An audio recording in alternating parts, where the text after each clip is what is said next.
تھوڑا آگے ہو جائیں، جو درمیان میں کچھ خالی خالی جگہ نظر آ رہی ہے وہ ذرا پر ہو جائے، اس سے ذرا منظر خوبصورت نظر آئے گا۔ تھوڑا تھوڑا آپ ذرا آگے ہو جائیں، جزاک اللہ خیرا۔ ان الحمد للہ والصلاة والسلام علی رسول اللہ صلی اللہ علیہ وآلہ وسلم، اما بعد فاعوذ باللہ السمیع العلیم من الشیطان الرجیم من ہمزہ ونفخہ ونفثہ۔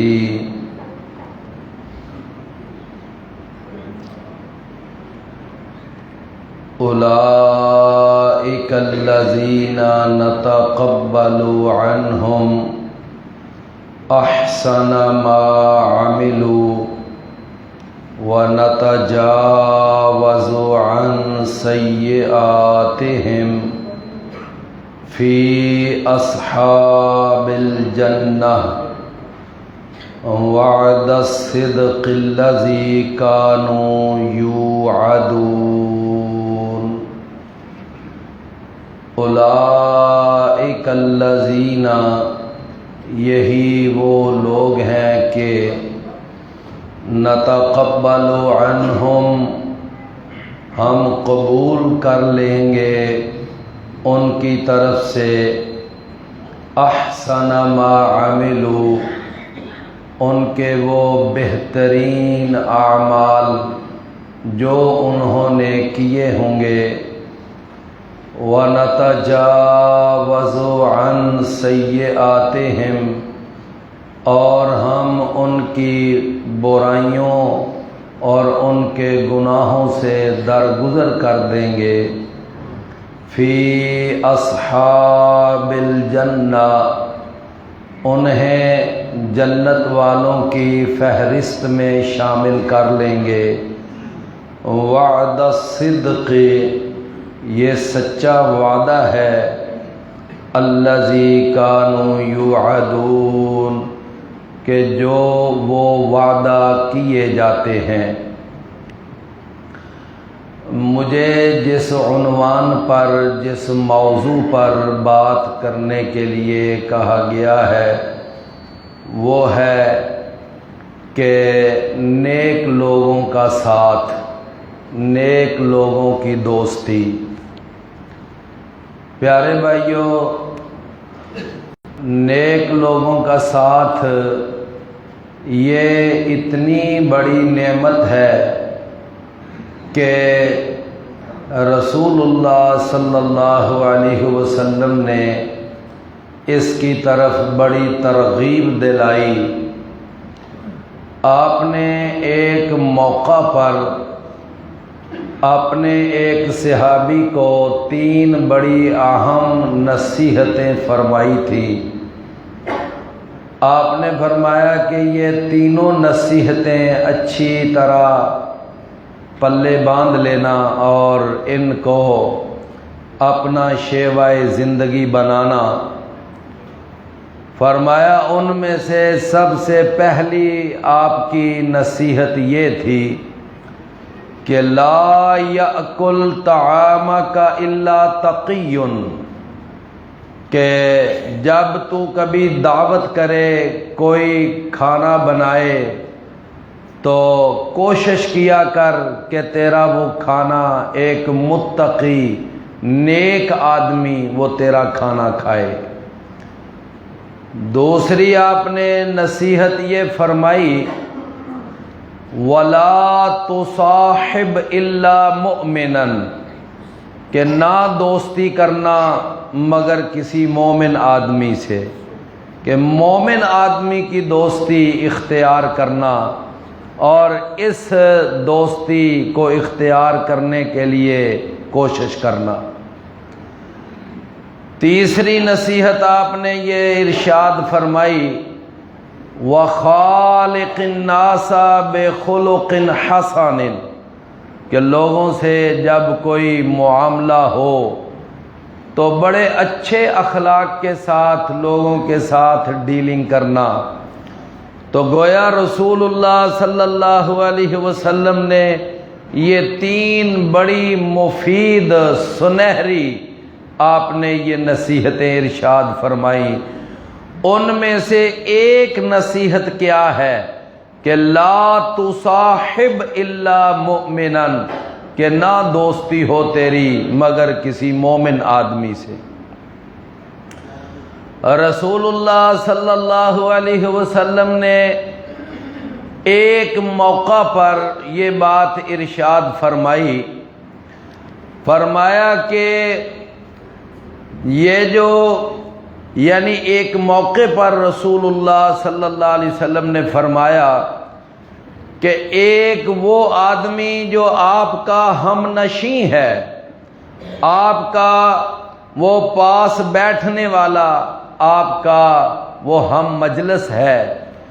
فرمایا کہ اگر وہ نیک آدمی ہے، نمازی ہے، کوئی متقی شخص ہے اور وہ حرام حلال کی تمیز کرنے والا ہے اور تقوی والی زندگی گزارتا ہے، تو فرمایا اس اچھے ہم مجلس ہم نشیں کی جو دوستی ہے اور اس کے ساتھ اٹھنا بیٹھنا، اس کی مثال کیسے ہے؟ فرمایا جس طرح ایک خوشبو بیچنے والا ہے کہ جب تم اس کے پاس بیٹھو گے، چلو اس سے خوشبو نہ بھی خریدو گے تو جتنی دیر اس کے پاس بیٹھو گے خوشبو تو تمہیں آئے گی نا۔ یعنی یہ ایک رسول اللہ صلی اللہ علیہ وسلم نے اچھے دوست کی آپ نے مثال بیان کی کہ ایسے جیسے خوشبو بیچنے والا ہے۔ فرمایا اور اسی طرح جو برا دوست ہے اور جس کی گندی سوسائٹی ہے اور وہ آدمی مثال کے طور پر بے نماز ہے اور وہ یعنی بری سوسائٹی میں اٹھتا بیٹھتا ہے، تاش کھیلتا ہے یا وہ جوا کھیلتا ہے، شراب پیتا ہے اور باقی حرام محرمات کے اندر وہ مبتلا ہے، جب کسی ایسے شخص کی تم مجلس کو اختیار کرو گے، اس کے پاس بیٹھو گے، تو رسول اللہ صلی اللہ علیہ وسلم نے اس کی بھی مثال دی، فرمایا جس طرح ایک بٹھی کو وہ پھونک مارنے والا ہوتا ہے کہ اگر اس کے پاس بیٹھو گے تو کوئی نہ کوئی چنگاڑی اس آگ کی اڑ کر وہ آ کر تمہارے کپڑوں پہ پڑے گی اور وہ تمہارے کپڑے جلائے گی۔ لہذا ایک اچھے ہم نشیں کی مثال ایک خوشبو بیچنے والے کے ساتھ بیان کی اور ایک برے ہم نشیں کی مثال آپ نے وہ بٹھی کے اندر پھونک مارنے والے کے ساتھ بیان کی۔ لہذا رسول اللہ صلی اللہ علیہ وسلم کا مقصد یہ تھا کہ ہمیشہ اپنی زندگی میں اچھی دوستی کو قائم کرو۔ پیارے بھائیو، یہ ایک معروف جملہ ہے جسے شیخ سعدی رحمت اللہ علیہ نے بھی اپنی کتاب گلستان کے اندر بیان کیا ہے۔ وہ کہتے ہیں کہ صحبت صالح ترا صالح کنند و صحبت طالع ترا طالع کنند، کہ اگر نیک آدمی کی صحبت اختیار کرو گے تو اس کا نتیجہ کہ تمہارے اندر بھی نیکی آئے گی، اور اگر برے آدمی کی صحبت اختیار کرو گے تو اس کا نتیجہ کہ تمہارے اندر بھی آہستہ آہستہ وہ برائی آئے گی۔ لہذا ایک اچھے انسان کی دوستی کو اپنانا چاہیے، اس کی صحبت اختیار کرنی چاہیے، اس کی کمپنی میں بیٹھنا چاہیے، یہ ہے اس کا مطلب۔ اور آگے شیخ سعدی ایک مثال دیتے ہیں، کہتے ہیں کہ میں نے ایک دفعہ ایک مٹی کو سونگا تو اس مٹی میں سے مجھے خوشبو آ رہی تھی، تو میں نے اس مٹی سے زبان حال سے پوچھا، میں نے اس سے پوچھا کہ تیرے اندر سے خوشبو کیوں آ رہی ہے؟ تو اس نے کیا جواب دیا؟ اس نے کہا کہ میں اس لیے میرے اندر سے خوشبو آ رہی ہے کہ میں نے کچھ وقت پھولوں کے ساتھ گزارا ہے، میں پھولوں کے ساتھ رہی ہوں، تو ان پھولوں کے ساتھ رہنے کی وجہ سے میرے اندر بھی وہ پھولوں والی خوشبو آ گئی ہے۔ تو لہذا ایک نیک اور اچھی صحبت کا اثر انسان کے اوپر ہوتا ہے، انسان کی زندگی پر ہوتا ہے۔ لہذا رسول اللہ صلی اللہ علیہ وسلم نے بھی اس پر ترغیب دلائی۔ ایک دفعہ ایک صحابی نے آ کر نبی صلی اللہ علیہ وسلم سے سوال کیا، وہ عرض کرتا ہے کہ اللہ کے رسول یہ فرمائیں کہ متی الساعۃ، کہ قیامت کب قائم ہوگی، قیامت کب آئے گی؟ رسول اللہ صلی اللہ علیہ وسلم نے اپنے اس صحابی سے ایک کراس کویسچن کر دیا، ایک آگے سے سوال کر دیا۔ آپ نے فرمایا کہ تو قیامت کے بارے میں تو پوچھ رہا ہے، لیکن مجھے یہ بتا ما اعددت لہا، اس قیامت کے لیے تو نے تیاری کیا کی ہے، کیا تیری تیاری ہے قیامت کے بارے میں؟ تو وہ صحابی عرض کرتا ہے، کہتا ہے کہ ما اعددت لہا کثیرا غیر انی احب اللہ ورسولہ وابا بکر وعمر۔ اللہ کے رسول، میں اس بات کا اعتراف کرتا ہوں، ہو سکتا ہے قصر نفسی کی بنیاد پر یہ کہہ رہا ہو، البتہ میری کوئی لمبی چوڑی تیاری تو نہیں ہے قیامت کے بارے میں، لیکن اتنی بات ضرور ہے کہ انی احب اللہ ورسولہ وابا بکر وعمر، کہ مجھے اللہ سے محبت ہے، مجھے اس کے رسول سے بھی محبت ہے، مجھے ابو بکر صدیق سے بھی محبت ہے، مجھے عمر فاروق سے بھی محبت ہے، میں امت کے ان دو عظیم سرداروں سے پیار کرتا ہوں، ان کے ساتھ میری محبت ہے۔ جناب رسول اللہ صلی اللہ علیہ وسلم نے اس وقت یہ پھر ایک اصول بیان کیا۔ آپ نے فرمایا کہ المرء مع من احب، کہ آدمی اسی کے ساتھ ہوگا جس کے ساتھ اس کو محبت ہے۔ میرے بھائیوں، اگر محبت کافروں کے ساتھ ہے تو کل کو حشر کافروں کے ساتھ ہوگا، اگر محبت مشرکوں کے ساتھ ہے تو کل کو پھر مشرکوں کے ساتھ وہاں پر معاملہ ہوگا۔ اگر محبت اہل ایمان کے ساتھ ہے، اہل تقوی کے ساتھ ہے، اہل اسلام کے ساتھ ہے، تو الحمدللہ پھر کل قیامت کے دن ہمارا بھی معاملہ اہل تقوی کے ساتھ، اہل ایمان کے ساتھ معاملہ ہوگا۔ تو جس طرح کی سوسائٹی ہوگی، جس طرح کا یعنی معاشرہ ہوگا، اسی طرح کا اس کے ساتھ آگے سلوک کیا جائے گا۔ اللہ تعالیٰ نے اس آیت میں جو میں نے ابھی آپ کے سامنے آیت پڑھی ہے، سورہ الاحقاف، اس کی 16 نمبر آیت ہے، تو اللہ تعالیٰ نے اس میں ارشاد فرمایا کہ جو لوگ اپنے والدین کے ساتھ احسان کرتے ہیں، پیچھے چونکہ اس آیت میں یہ معنی موجود ہے، فرمایا وَوَصَّيْنَا الْإِنسَانَ بِوَالِدَيْهِ احسانا، پچھلی آیت میں یہ مضمون ہے کہ جو اپنے والدین کے ساتھ اچھا سلوک، اچھا برتاؤ، اچھا رویہ ان کے ساتھ پیش کرتے ہیں، اور پھر والدین کے لیے دعا کرتے ہیں، اور پھر اپنے اللہ کے سامنے شکر کی توفیق مانگتے ہیں، نیک عمل کرنے کی توفیق مانگتے ہیں، اور پھر اللہ تعالیٰ سے یعنی وہ اس طرح کی دعائیں، یہ نیک لوگ جو ہوتے ہیں، اللہ تعالیٰ نے ارشاد فرمایا اولئک الذین نتقبل عنہم احسن ما عملوا، تو اللہ پھر ان لوگوں کے ساتھ 3 طرح کا رویہ اختیار کرتا ہے۔ پہلا رویہ کہ اللہ تعالیٰ ان کے وہ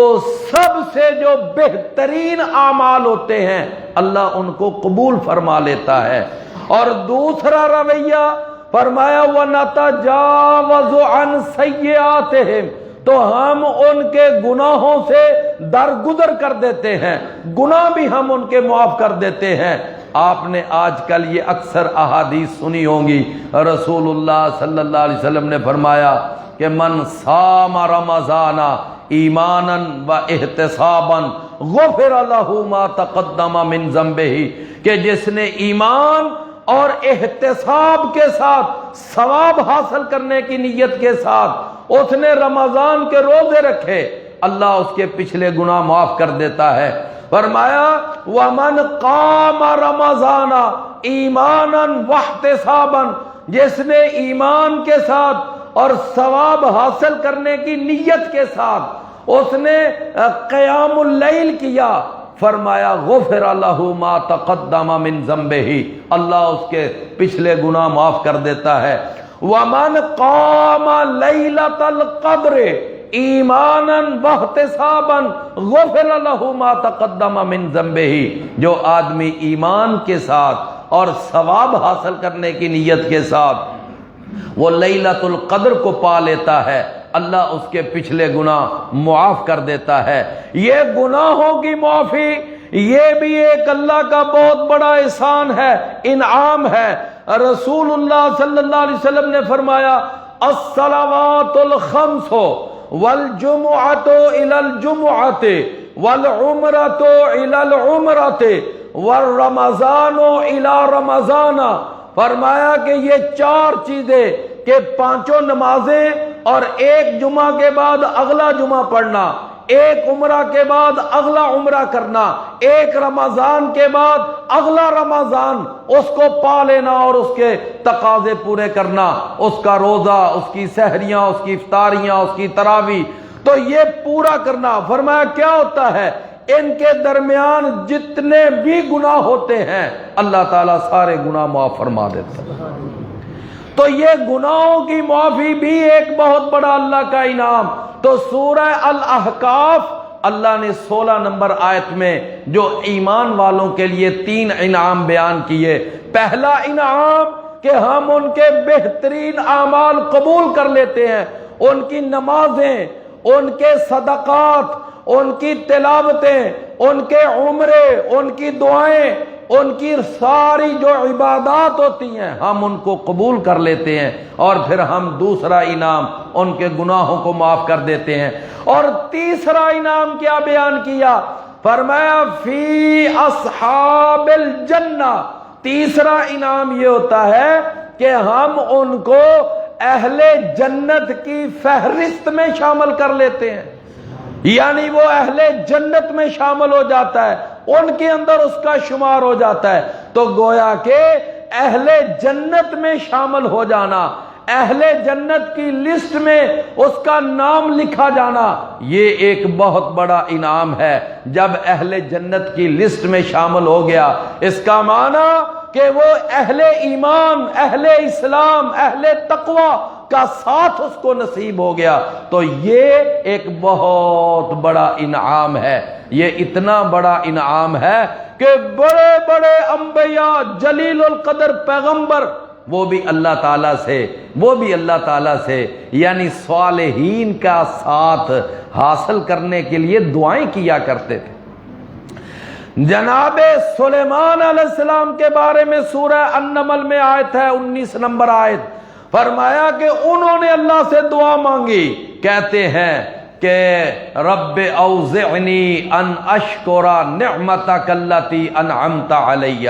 اللہ مجھے توفیق عطا فرما کہ میں ان نعمتوں کا شکر ادا کروں جو نعمتیں تو نے مجھے عطا کی ہیں، وعلی والدی، اور جو نعمتیں تو نے یا اللہ میرے والدین کو عطا کی ہیں۔ جناب سلیمان علیہ السلام، اللہ نے ان کو ایسی ایسی نعمتوں سے نوازا کہ اللہ نے ان کو نبی بنایا، پھر اللہ نے ان کو رسول بنایا، پھر اللہ نے ان کو بادشاہ بنایا، پھر جناب سلیمان اللہ نے ان کے لیے یہ جو لوہا ہے اور یہ جو تانبا ہے اس کے باقاعدہ چشمے اللہ نے ان کے لیے بہا دیے، اور یہ پرندوں کی بولیاں جانتے تھے، چیونٹیوں کی بات سمجھ لیا کرتے تھے،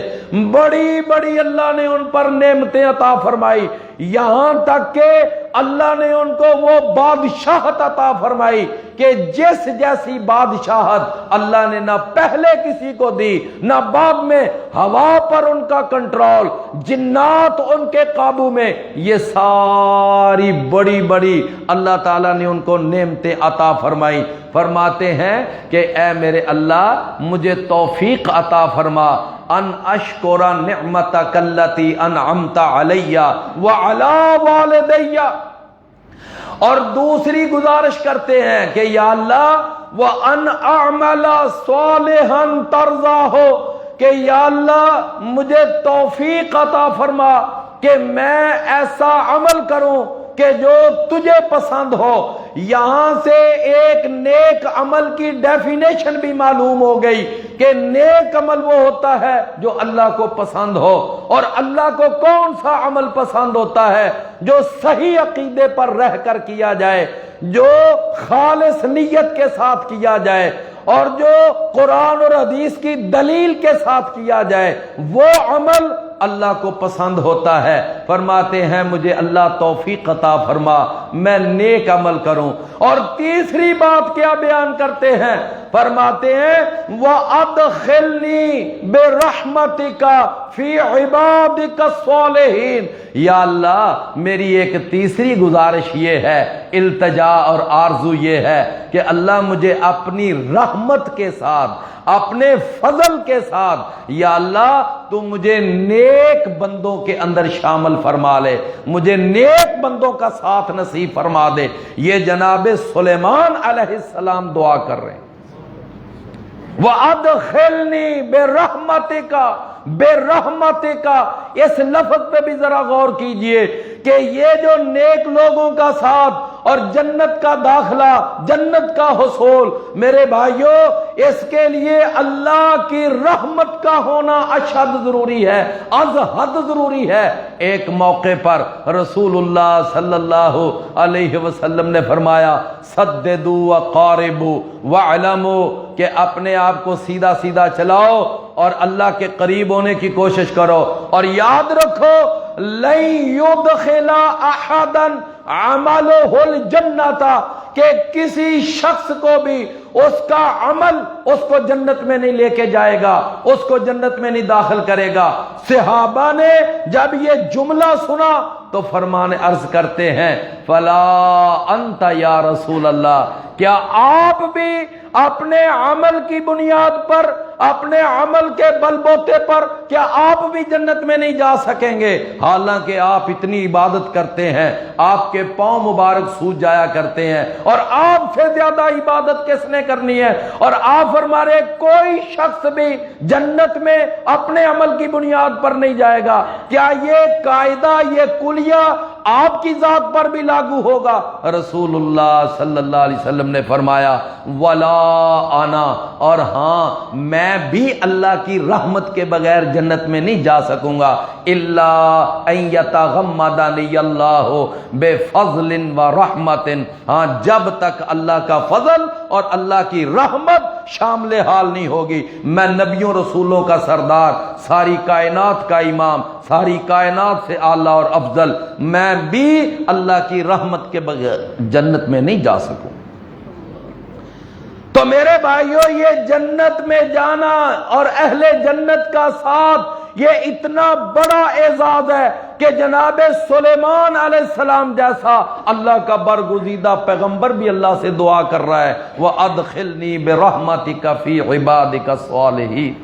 جناب یوسف علیہ السلام کا اللہ نے تذکرہ کیا، 101 نمبر آیت ہے سورہ یوسف کے اندر۔ جناب یوسف علیہ السلام کو اللہ نے کیا کیا مرتبے عطا کیے، آزمائشیں بھی بڑی بڑی آئیں، لیکن اللہ کی طرف سے انعامات بھی بڑے بڑے ملے۔ تو جب انعامات ملتے ہیں اللہ کے سامنے شکر ادا کرتے ہیں، کہتے ہیں رب قد آتیتنی من الملک،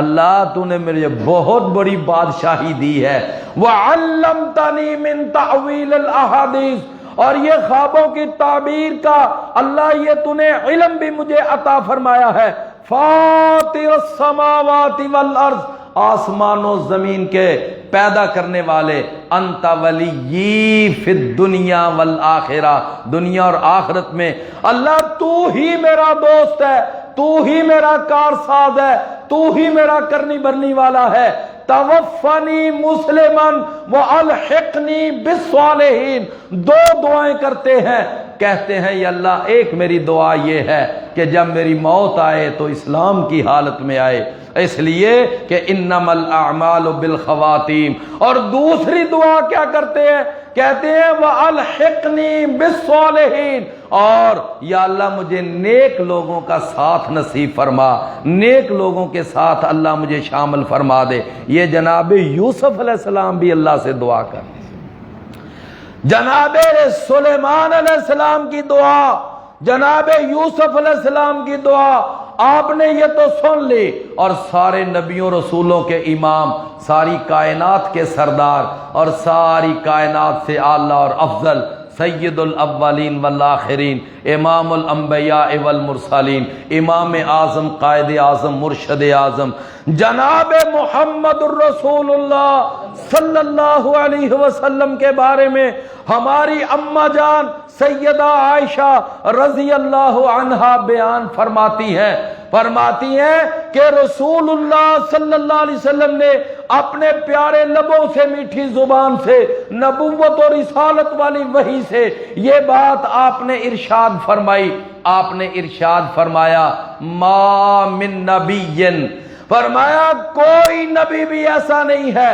الا خیر بین الدنیا والآخرہ، مگر ہر نبی کو اللہ وفات سے قبل ایک دفعہ اس کو اختیار دیتا ہے، اگر آپ نے دنیا میں اور رہنا ہے تو رہ لو، اگر ہمارے پاس آنا چاہتے ہو تو آ جاؤ، یہ ہر نبی رسول کو اختیار دیا جاتا ہے۔ سیدہ عائشہ رضی اللہ عنہا فرماتی ہیں کہ پھر جب وہ آپ پر مرض طاری ہوا، جس مرض کے اندر آپ اللہ کو پیارے ہو گئے اور وہ مرض آپ کے لیے مرض الموت ثابت ہوا، فرماتی ہیں کہ وہ مرض تھا، اس مرض کے اندر میں نے محسوس کیا آپ کے گلے میں ایسی شدید تکلیف تھی کہ آپ سے بولنا